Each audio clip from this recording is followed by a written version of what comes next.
Hi, I'm Bull. And I'm lazy. And this is, Beyond True Crime.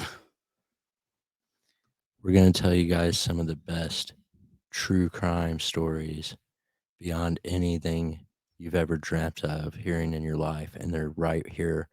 They're from right here in Indiana. All these stories took place in Indiana that we'll ever tell. The first story that we want to tell you guys about, the reason that we can tell you guys these stories is we've done our research. We know where all the bodies are buried. We know the whole story. We've got the inside scoop. Some of these things never even came out in the newspapers. This first story that we wanted to tell tonight, because the people need to know, is about Jolly Rogers, the Kokomoron. It takes place back in 1941 in Kokomo, Indiana. A little farmhouse, middle of nowhere. This is before Kokomo became the metropolis it is today. Is it really considered a metropolis, though? Metropolis. Back then, about 18 people lived out there, and 6 of them were the Rogers family. You do have to keep in mind this is 1941. It's when Kokomo was first settled Yeah. by the Dutch. The Dutch. Jolly Rogers and his family settled down there and had a little farm. And the other neighbors, they all had a couple of big families, and that was it. And that was the beginning of Kokomo. Jolly Rogers, once he got his shit together, got himself established in town, he set up a little grocery store, and it thrived for over 15 years. Him and his wife had 4 kids. I thought it was 6. There were 6 of them in the family altogether. I thought It there was was. him and his wife and 4 kids. And then there were 2 other families, and they all had 6 people in their families apiece. Okay. I think that's probably what I got confused. Right on. All the families that started Kokomo had 6 people in the families apiece, and they all moved together Six sets of 6. from Deutschland. When That's how many would fit on the train. Anyway, this was 1941, and things were a lot different back then. So once they all got to what they called Kokomo, they named it Kokomo. I'm not kidding. It was a big deal. Didn't they name the place Kokomo? There was a. It wasn't after Jolly Rogers. He was just there. No, I know that, but I thought didn't it have something to do with like gingerbread or some kind of bread, like wheat bread. What does that have to do with Kokomo? Well, that's the thing is, I thought that was like what they did in Deutschland. They made bread, And then they brought it here and called it Kokomo wheat. right? Something. I'm pretty sure that's what I read. Well, it could be. I thought it was because there was a guy named Sterling Kokomo. But he wasn't from Kokomo. They just named it after him. They named it after Okay. him. He was the first mayor. And he gets tied up into this story, man. Believe it or not. You know. Yeah. But so you had Jolly Rogers running the store. And everything was going great. They had 4 kids, him and his wife, Judith. Mhm. They had 4 kids. Sally, Sarah, Steven, Steven, and Blake. Blake. He was the black sheep, man. Nobody liked him because his name was different than everybody else. Clearly. Wonder why they named him Blake. Blake Rogers. It's got kind of a ring to it. It was probably after his dad or something. Like a middle name? Something like that, Yeah. yeah. But I think he was their oldest. And then they decided they were going to do the S thing. But they really never cared much about him in the first place. And that's Clearly.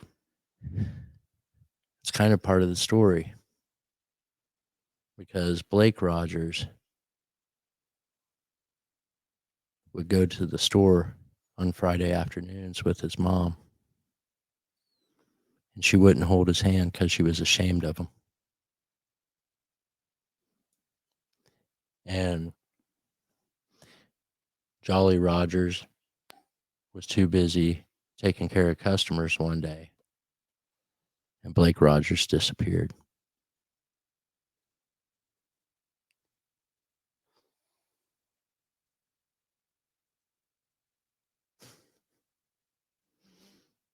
You want to pick it up from there?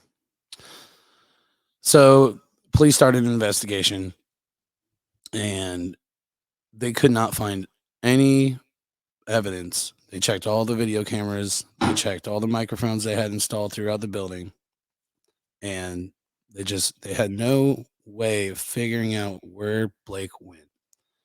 And they interviewed all the businesses around there. I guess there was a liquor store across the street, and a couple of businesses down. There's one of those, what are they called, gentlemen's clubs.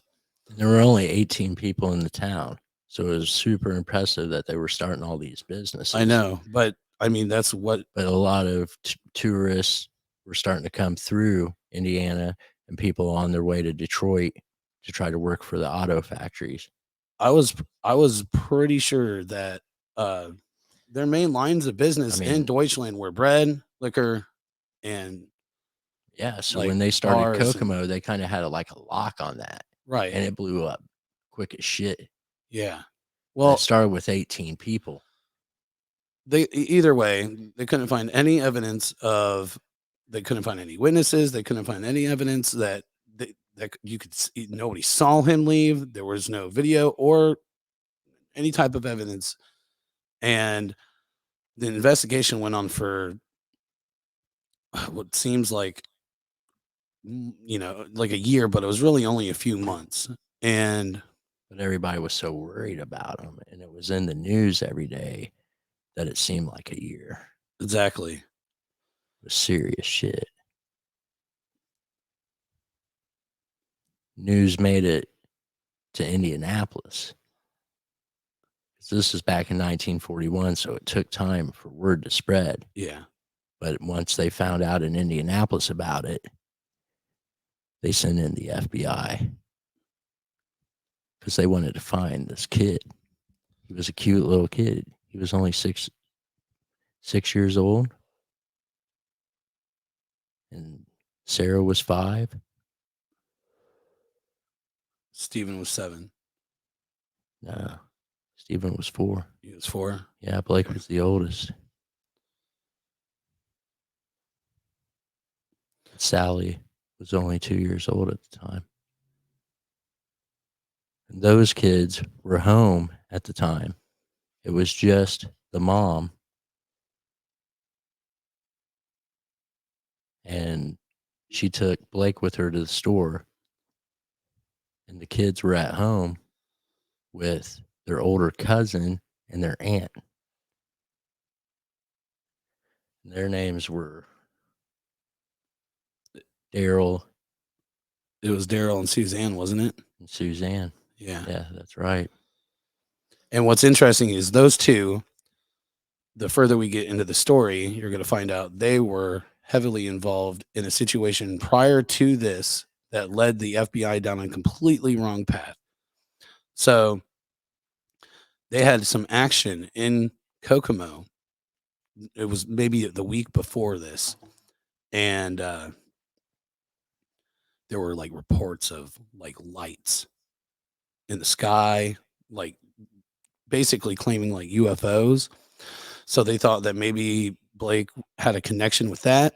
But this was before Roswell, right? Right. Roswell I hadn't mean, it even wasn't happened yet. long So before. people didn't, I mean, they were freaking out about this shit. And we didn't even really, it was still at the very cusp of even knowing UFOs were a thing. So one of the first stories, anyway. But yeah, they wasted a bunch of time on that. Ended up getting them nowhere. Uh, if anything, it was probably just a fake, like Like just a someone hoax.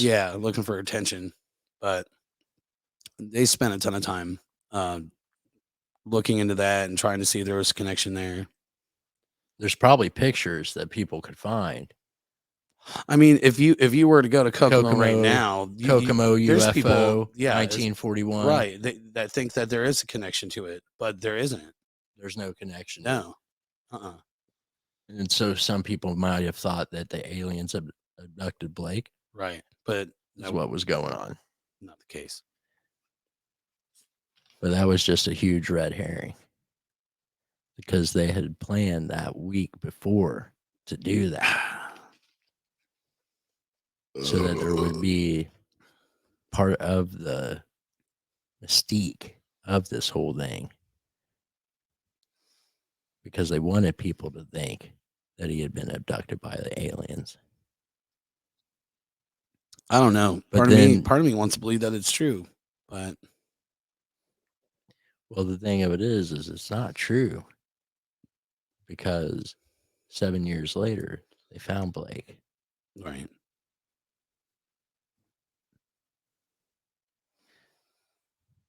Blake had actually come back to town and said that nobody was watching him and nobody cared about him. So he thought because there had been a carnival in town, like just had left. So he took off down the road that he saw the carnival leaving. And he found the carnival and he joined it. And they had monkeys in the carnival. And one of the monkeys' names was George. Yeah. And he trained George after a while how to do some really cool tricks. And so the carnival sold him to a circus. And it was a big thing, but they had changed his name. So nobody knew that it was Blake Rogers. You see? Yeah. I mean, I see. So he was traveling the country with this circus.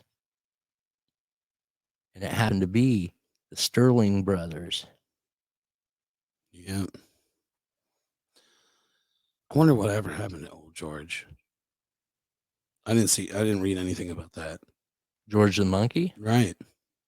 Well, I mean, they did their act for a while. And eventually they came back through Indiana. But they weren't in Kokomo. They were in Peru.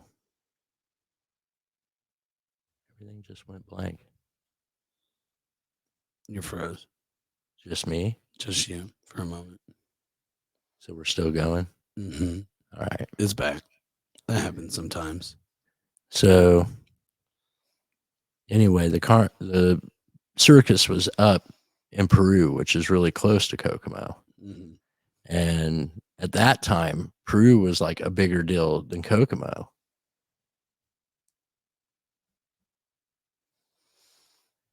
Anyway, he knew that he was close to home. Years had went by. He had been training this monkey and like things had went really well for all this time, but then the monkey died. He was really pretty upset by it. They had become best friends. He didn't have a lot of other friends. And so then he was like, I'm homesick. I want to go home. I want to go back to Kokomo.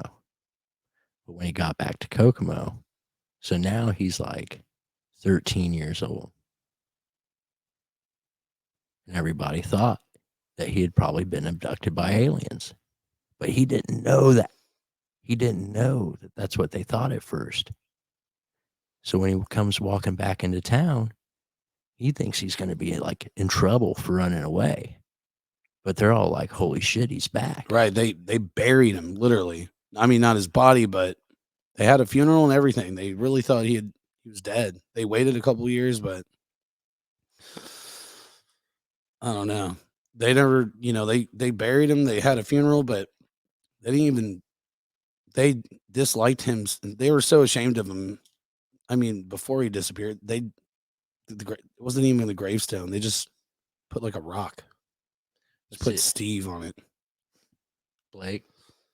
But yeah, Yeah. yeah, Well, the thing of it is like Steve being just a couple years younger, he was like the golden boy, right. and they loved Steve. Never ashamed of him. And so Steve could do no wrong in the first place. And so, like, the parents were kind of like glad that Blake was gone. But the other people in the town, they liked Blake and thought he was a cute kid. Nobody really knew that the parents were treating him that way at home and shit because they like covered it up. But the cousins knew about it. And that's why they had faked the whole alien thing in the first place.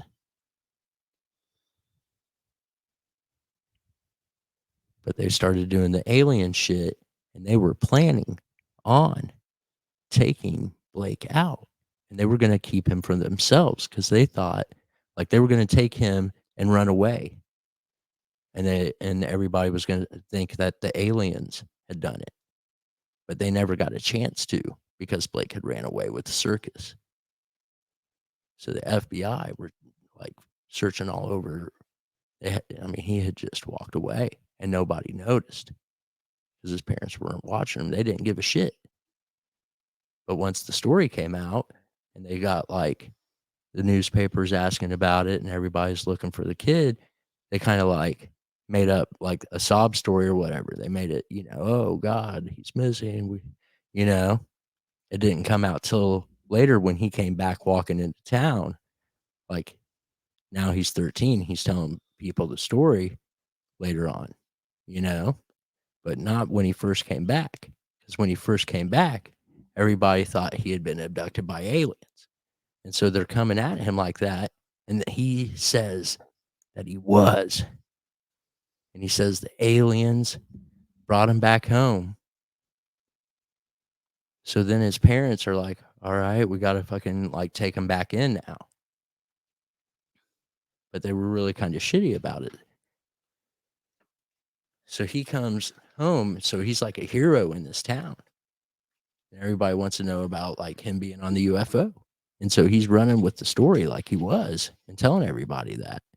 So now the phone's ringing off the hook. Everybody wants to know about like his UFO fucking story. And they're so like, this is why they call. So his dad, Jolly Rogers, trying to run his store. People are coming in. There's like alien shit everywhere. Everybody's going nuts about it, man.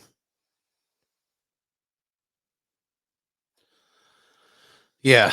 So in the reports that I've read, basically he was telling people that the aliens took him to the dark side of the moon, or what I guess I don't know. If that's what they refer to it as then, but it's what we would refer to it as now. But um, yeah, and he lived on a station on the moon, and he also claimed that three countries here on Earth actually were in contact with these aliens in 1941.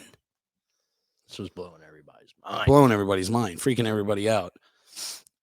I mean, I don't know. Even today, if he were to tell it, it seems a little outlandish, but uh the truth eventually came out though. But not until after. So like when he came back, his parents were just treating him like horribly. And What else is new? Steven was like the golden boy. And he thinks like everybody's going crazy about this alien story, and his own parents believe it.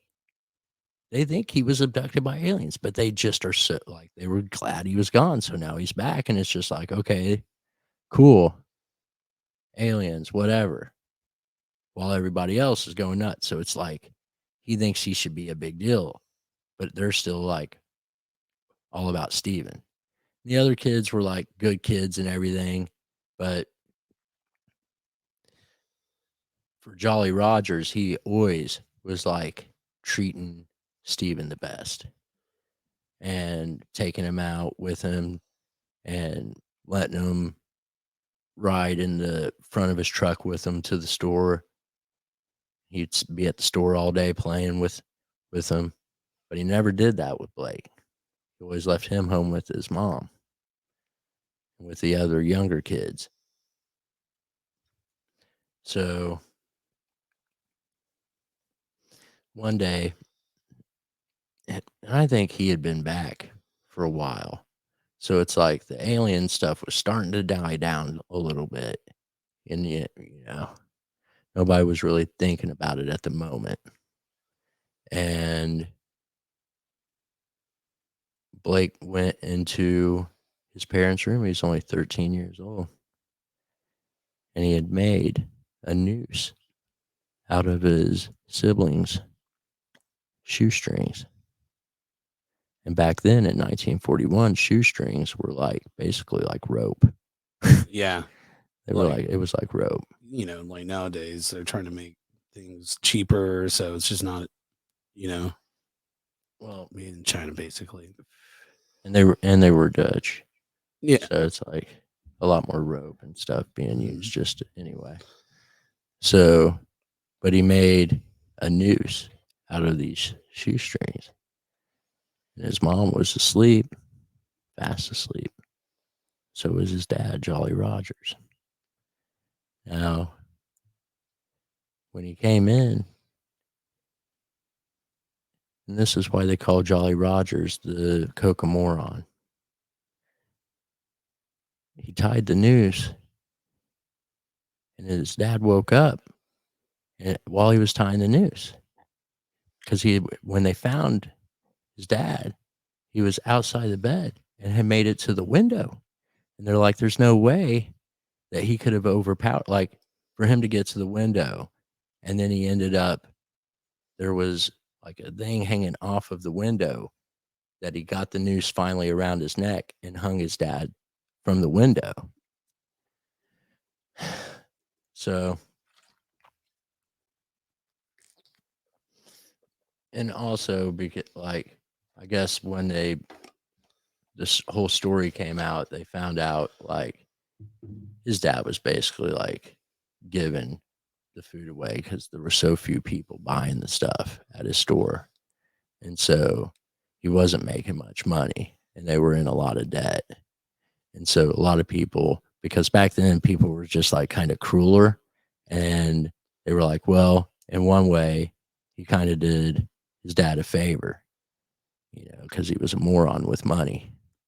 So it just stuck after the fact. Like, I think because his name was Jolly Rogers too, probably, but like the Kokomoron. Anyway, so after he had his dad like hanging out the window dead, there was one more that had to go. His brother Steven.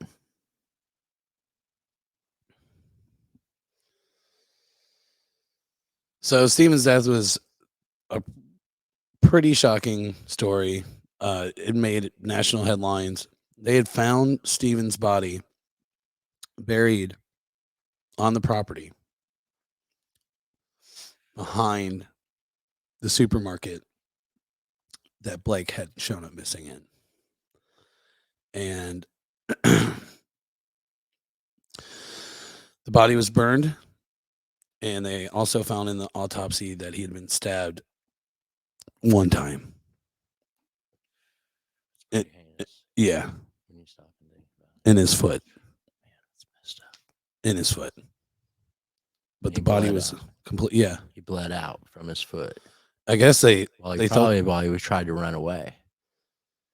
probably it showed that that they used like lighter fluid to try to burn the body, and it's almost as if they thought that that would do it. But there But were bones left over. but yeah, well, there's a lot left over. You know what I mean?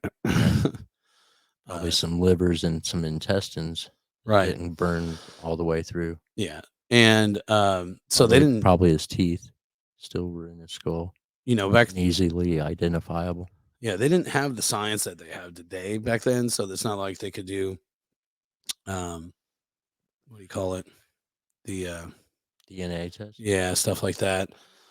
Um and at first they didn't have anybody come forward about, you know, if they'd seen anything, but eventually uh so it's kind of funny how this all turned out. His aunt uh wrote in to the paper as a what do you like silent whatever, didn't use her name or anything. Anonymous. Anonymous, yeah. And basically it said that she had seen Steven that night out with the monkey from the fucking circus. And basically stated that you know that was the last time that Steven was seen. So that So basically George hadn't died. no. No. So, all right. And so anyways, that the FBI ends up going to the carnival where George is from, Circus. which was in Peru. The circus. The circus, yeah. And basically this is how everything comes together, and they find out that Blake was never abducted by aliens, that he was actually out at a carnival. Circus. Yeah. So, whatever. So, but either way, so now Blake's alien story has been gone. But Stole the monkey. Now but here's the mystery is, did she see him with that monkey? And what are the odds though that you know that it would lead to that, and then Blake's whole story goes right down the trash, which literally brings it back to the house, and they're now it's like, okay, could have Steven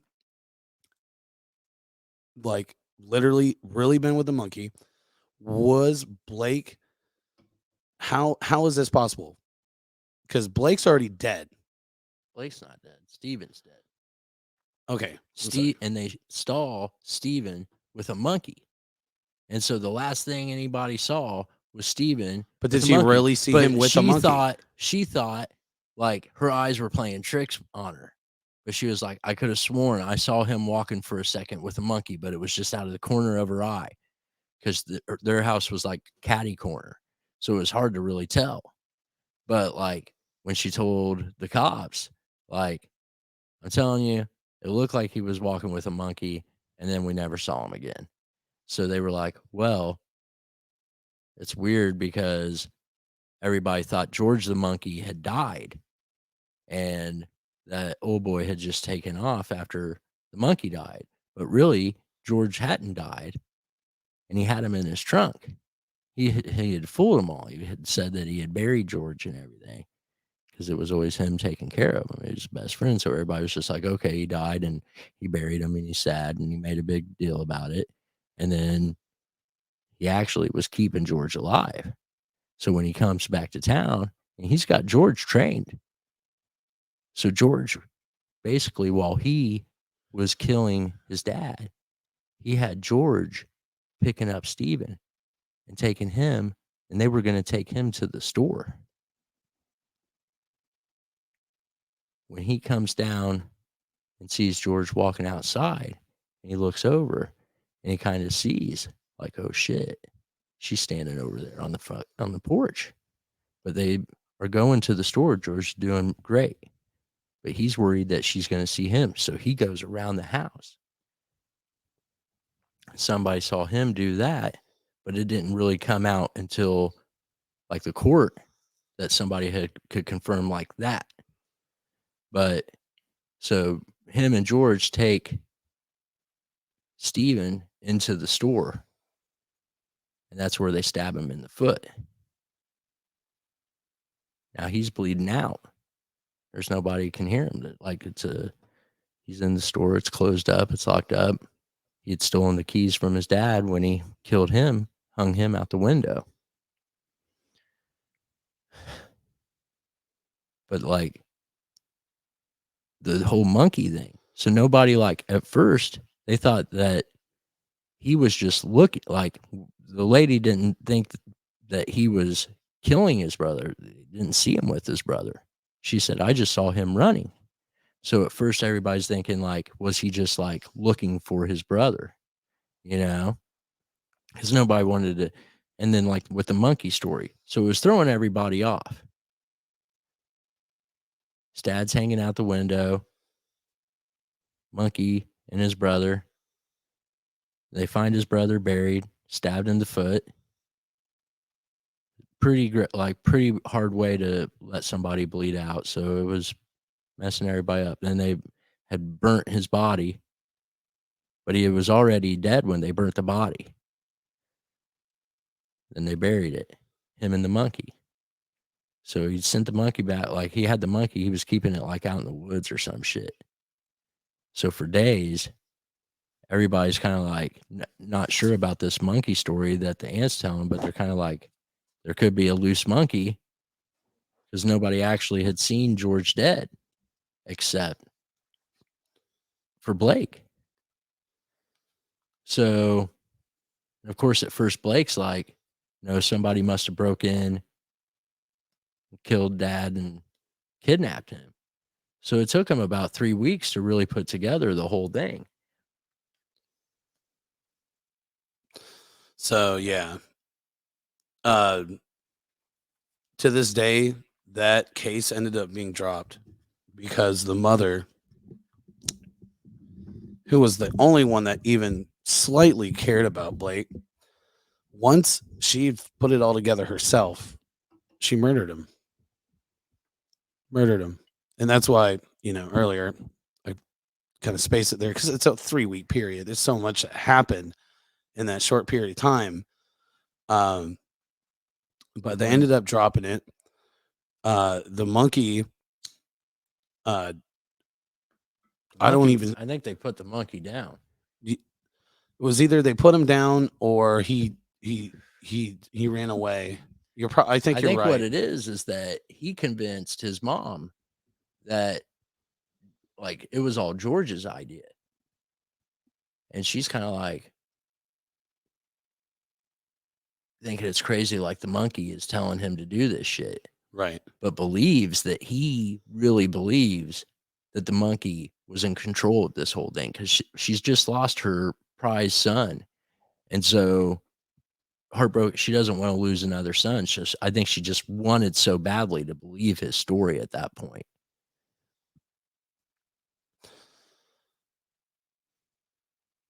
I mean, if you think about, but then when the cops came and they were like, no, your son did this and we're going to arrest him, she grabbed a knife and went upstairs. But they didn't, like, the cops didn't know. She was like, let me go up and get him and I'll bring him down.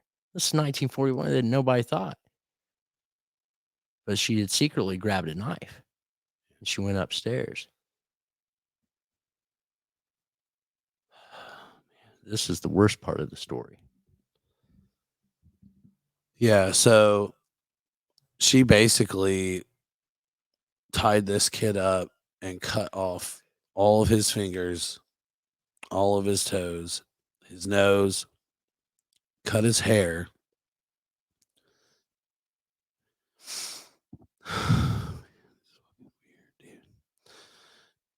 And then People were crazy. after, right, and I mean, obviously, after she tortured him and cut off all of his digits, basically, uh, she dressed him up as a monkey, and that's how the police found his body. A 13-year-old boy. The crazy part is she sewed all of his fingers and his toes back on. But outside of the monkey costume, through the monkey costume. Right. It's just one of those really strange stories. And the mother ended up only getting 5 years because the judge that tried it, so they had to do it in a different county. But it happened to be that the judge that got the case, which I totally believe this. There's like reports that he basically forced it into his hands, this case. And what wild, he was having an affair with her sister, one of the aunts, one of the Rogers aunts, and basically got the charges brought down to where she only served like 5 years. yeah.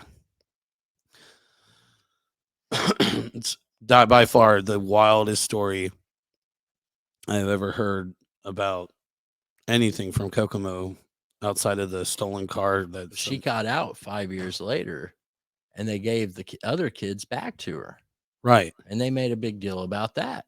Well, I mean, it's her mother. Well, but like, it was kind of like, Well, everybody knows she fucking everybody hated Blake, pretty much. They all hated him. Not everybody, just that household. Everybody in town really liked Blake. They thought he was really like cute kid, and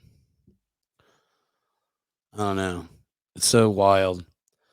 And by the time they figured out the connection between Blake's aunts, UFO with the UFO story. yeah. Well, what I was getting at is by the time they figured out that the judge and his aunt with the affair, with the affair, it was like 30 years later that it came to light. But I think I still wonder if the monkey really even had anything to do with it. If it was just a gimmick, like a gimme or whatever, like they just made it up. Like she was just maybe he told her about the circus, no carnival. But I don't know. No, dude. I think it's so weird that the thing of it is like George is probably still out there, man. You think so? Do monkeys live that long? That was 80 years ago. How long do they live? Not 80 years. I thought that. Okay. Well, his body's probably out there. Somebody at some point is going to find a monkey skeleton. Right. I mean, we know where the bodies are of everybody involved, but we definitely don't know what happened to George. I don't That's the big mystery in this. I don't. It's because everybody says that George was involved. And it's like, but nobody ever found George again. Right. But that's the thing to me is like, I don't think that they did put him down. I think that he ended up getting back to the carnival, but that's it's hearsay. But ultimately, so you say some people say they're not was put down, and some people. I mean, that's why his mom to the carnival. Right. Some people. I mean, it was 1941, so there's all these stories about what happened. The whole reason why his mom dressed him up as the monkey is because they but they were considering putting the monkey down, so she fucking put the monkey boy down. You know what I mean? So, I mean, the psychology, to do that is just, I don't know, so fucking weird. And I still don't get why she cut off all of his fingers and then sewed them onto the outside and his toes too. It's just so weird. I think maybe because everybody was already saying the murder of Jolly Rogers, the Kokomoron, and it was really like shameful to her. that her husband, it's like Judith Rogers did not want to be the widow of the Kokomoron. So she was trying to take the spotlight off that the attention. Yeah. and make it about like the monkey boy murder, No, Kokomoron. Anyway, it's a beyond true crime story that happened in Indiana a long time ago. And we'll tell you guys more stories like that next time. We'll have another one. We're doing all our research right now. We've got a real good one cooking up next. Thank you guys for joining in. I guess I gotta go turn off the camera now. It's so far away. Swoosh. Swoosh. Oh, yeah.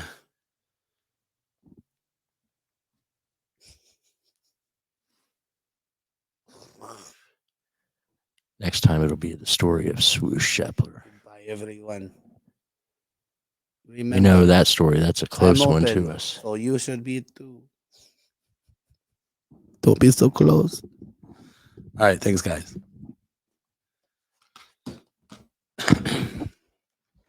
Cock.